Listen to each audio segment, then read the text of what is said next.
আসসালামু আলাইকুম ওয়া রাহমাতুল্লাহি ওয়া বারাকাতুহু। সুধী দর্শক মণ্ডলী, আশা করি সবাই ভালো আছেন। আমি আলহামদুলিল্লাহ ভালো আছি। একটি অনুষ্ঠানে গিয়েছিলাম, সেখানে অনুষ্ঠানটি শেষ করে আসতে আসতে একটু লেট হয়ে গেছে। সকালে ভেবেছিলাম যে নতুন একটি ভিডিও করব, একটি সাবজেক্ট নির্ধারণ করে রেখেছিলাম, কিন্তু বিভিন্ন কাজ সেরে বসতে বসতে এতক্ষণ পর্যন্ত সময় লেগে গিয়েছে। আজকে যে বিষয়টি নিয়ে আমি কথা বলতে চাই, কথা বলার ইচ্ছা, সম্পূর্ণ একটি ব্যতিক্রমধর্মী বিষয়, যা সচরাচর আমাদের সমাজে আলোচনা হয় না, মানুষ তত গ্রাহ্য করে না, তেমন একটা ভাবে না। কিন্তু আমার মাঝে কেন জানি ভাবনাটা আসছে। আমি ভাবি, আমার গ্রামের বাড়িতে গিয়েছিলাম, সেখান থেকে আসার পথে গাড়িতে উঠলাম, পার্শ্ববর্তী সিটে একজন বর্ষা, তিনি একজন হাফিজ কোরআন। আমাদের দেশ সহ পৃথিবীর বিভিন্ন দেশে হাফিজ কোরআনদেরকে বিশেষ সম্মানের দৃষ্টিতে দেখা হয়। মানুষ হৃদয় থেকে ভালোবাসে, আল্লাহর কালামকে ভালোবাসে, সেই সুবিধা হাফেজদেরকেও ভালোবাসে, সম্মান করে। কিন্তু অত্যন্ত পরিতাপের বিষয় যে হাফেজদের এত কষ্টের পরে, আল্লাহর কালাম হেফজ করার পরে, তাদের নির্দিষ্ট কোনো কর্মসংস্থান আসলে নেই। কোথাও তাদের পার্মানেন্ট কোনো কর্মসংস্থান নেই। হয়তো দেখা গেছে কোথাও কোনো একটা মসজিদে 5 ওয়াক্ত নামাজ পড়ান, 5, 6, 7 হাজার টাকা বেতন পান, একটু যা।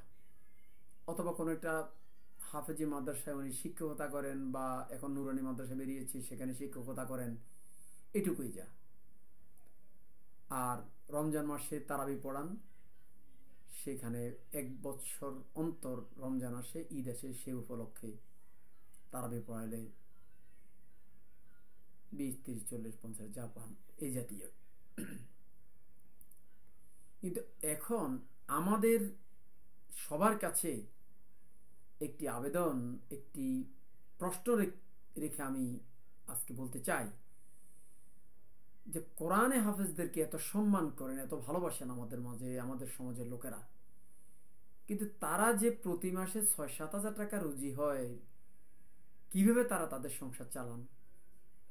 আমি বলি না যে তারা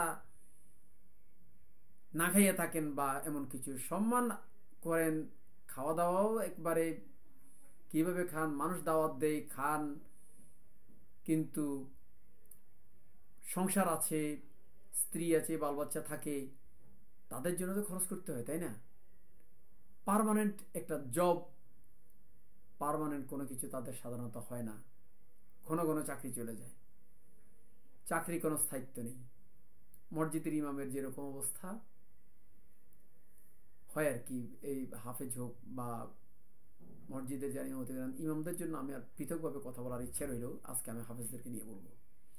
ওনারা এইভাবে সমাজের মাঝে আর্থিক দিক থেকে আসলে অবহেলিত হয়ে গেছেন। আমাদের একটি মুসলিম সংখ্যাগরিষ্ঠ একটি মুসলিম দেশ হিসেবে আমরা নিজেদেরকে সম্মানিত বোধ করি, গর্ববোধ করি, কিন্তু যেই কারণে আমরা সম্মানিত, আল্লাহর কোরআন, সে আল্লাহর কোরআন যিনি হেফজ করলেন, হাফেজ কাদেরকে বলা হয়? যারা পবিত্র কোরআন শরীফ, কোরআন মজিদ প্রথম থেকে শেষ পর্যন্ত না দেখে সহি শুদ্ধ করে পড়তে পারেন, তাদেরকে হাফেজ বলা হয়। এখন কোরআনের কারণে যেহেতু হাফেজদেরকে আমরা সম্মান করি, সে কোরআনের কারণে মুসলিম হলাম, তাহলে আমরা কি ধরনের সম্মান করলাম, যেখানে তাদের সামান্য কিছু বেতন, সামান্য কিছু ইনকাম আমরা, তারা করেন, অভাব অনটন দিন যাপন করেন। আমি পার্শ্ববর্তী যে লোকটি বসা ছিলেন, তার সাথে কথা বললাম, তিনি জানেন না যে তিনি আসলে কোন লাইনে কাজ করবেন, কোন লাইনে জব করবেন। তার জন্য আসলে কর্মসংস্থানের আসলে কোনো ফিক্সড কোনো ব্যবস্থা, কোনো রুলস রেগুলেশন আমাদের দেশে নেই। আপনারা সবাই জানেন যে সচেতন মহল আমাদের দেশে ধর্ম মন্ত্রণালয়ের একটি মন্ত্রণালয় আছে এবং তার অধীন ইসলামী ফাউন্ডেশন কাজ করে। সরকার যদি ভাবেন, জনগণের যদি সদিচ্ছা থাকে, জনগণের সদিচ্ছা রয়েছে আমি জানি, কিন্তু যারা কর্তৃপক্ষ আছেন তারা যদি বিষয়টা একটু ভালোভাবে ভাবেন, যে চিন্তা করেন যে ইসলামী ফাউন্ডেশনের অধীনে কোনো প্রকল্পের আওতায় কোরআনের হাফেজদেরকে একটি জবের আওতায় এনে তাদেরকে যাতে কর্মসংস্থানের ব্যবস্থা করা যায় কিনা, এই বিষয়টা আমি গভীরভাবে বিবেচনা করার জন্য সরকারের কাছে অনুরোধ জানাচ্ছি। কোরআনের হাফেজ ওনাদের জন্য যদি পার্মানেন্ট কোনো চাকরি নাও হয়, অন্তত যাতে পার মান্থ একটা ভাতা নির্ধারণ করা যায়, সেটাও আমরা ভেবে দেখতে পারি আমরা মুসলিম হিসাবে। আমাদের দেশে বিধবা ভাতা ছিল না, সেটা বিধবা ভাতা হয়েছে, বৃদ্ধ ভাতা ছিল বৃদ্ধ ভাতা হয়েছে। এখন এটা কি হতে পারে না কোরআনের সম্মানের জন্য যে কোরআন হাফেজদেরকে আমরা মাসিক একটা ভাতা দেব, যেটা জনগণের ট্যাক্সের থেকে যাবে, অসুবিধা কি? বিশ্বের বিভিন্ন দেশে কোরআন হাফেজদেরকে যে ধরনের সম্মান দেওয়া হয়, যে ধরনের স্যালারি দেওয়া হয়, আমি যতটুকু জানি আরব দেশগুলিতে কোরআন হাফেজদেরকে বিশেষ স্যালারি দেওয়া হয়, তাদের জন্য আমরা নিজেদের দেশে এমন একটি ব্যবস্থা করতে পারি কিনা, সেই বিষয়টি আমাদের অত্যন্ত গুরুত্ব দিয়ে ভেবে দেখা প্রয়োজন, যাতে কোরআনের হাফেজগণ অভাবে অনটনে না থাকেন।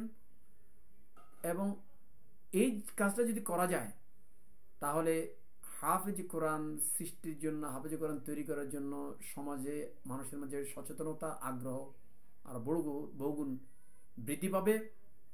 মানুষ আর এই চিন্তা থাকবে না যে হেফজ পড়ে সে কি করবে, এই ধরনের ভাবনা চিন্তায় মানুষ থাকবে না।